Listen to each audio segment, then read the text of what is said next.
Welcome to PM7 మీడియా. Bollywood hero Saif Ali Khan పై జరిగిన దాడి ఘటనపై జూనియర్ ఎన్టీఆర్ రియాక్ట్ అయ్యారు. గత అర్ధరాత్రి సైఫ్ ఇంట్లోకి ప్రవేశించిన ఓ దొంగ అక్కడే ఉన్న పని మనిషిపై దాడి చేశాడు. ఆ సమయంలో నిద్ర నుండి మేల్కొన్న సైఫ్ దొంగను అడ్డగించడంతో అతడిపై కత్తితో దాడి చేసినట్టు తెలుస్తుంది. ఈ ఘటనలో హీరో సైఫ్ తీవ్రంగా గాయపడ్డారు. దీంతో ఆయనను వెంటనే లీలావతి ఆసుపత్రికి తరలించి చికిత్స అందిస్తున్నారు. ఇప్పటికే ఈ విషయం తెలుసుకున్న పోలీసులు సైఫ్ ఇంటికి చేరుకొని కేసు నమోదు చేసుకుని దర్యాప్తు చేపట్టారు. దాడి అనంతరం పారిపోయిన నిందితుడిని పట్టుకునేందుకు పోలీసులు బృందాలుగా ఏర్పడి గాలింపు చేపట్టారు. మరోవైపు లీలావతి ఆసుపత్రిలో చికిత్స తీసుకుంటున్న సైఫ్ వాంగ్మూలం కోసం పోలీసులు వెయిట్ చేస్తున్నారు. సైఫ్ పై జరిగిన దాడి ఘటనపై జూనియర్ ఎన్టీఆర్ స్పందించారు.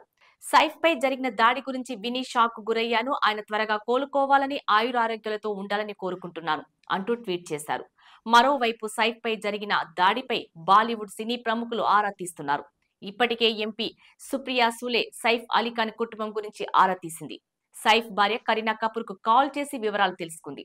తెల్లవారుజామున 3:30 సైఫ్ ను ఆసుపత్రికి తీసుకొచ్చారని, అతడి శరీరంలో 6 చోట్ల గాయాలు అయ్యాయని, 2 చోట్ల లోతుగా గాయాలు అయ్యాయని తెలుస్తుంది. పూర్తి చికిత్స తర్వాత సైఫ్ ఆరోగ్యం గురించి పూర్తిగా చెప్పగలమని వైద్యులు అంటున్నారు.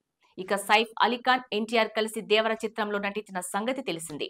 డైరెక్టర్ కొరటాల శివ తెరకెక్కించిన ఈ చిత్రం గతేడాది థియేటర్లలో విడుదలై భారీ విజయాన్ని అందుకుంది. విలన్ పాత్రలో కనిపించాడు సైఫ్. అంతకు ముందు ప్రభాస్ నటించిన ఆదిపురుష్ సినిమాలో రావణుడి పాత్రలో నటించాడు సైఫ్.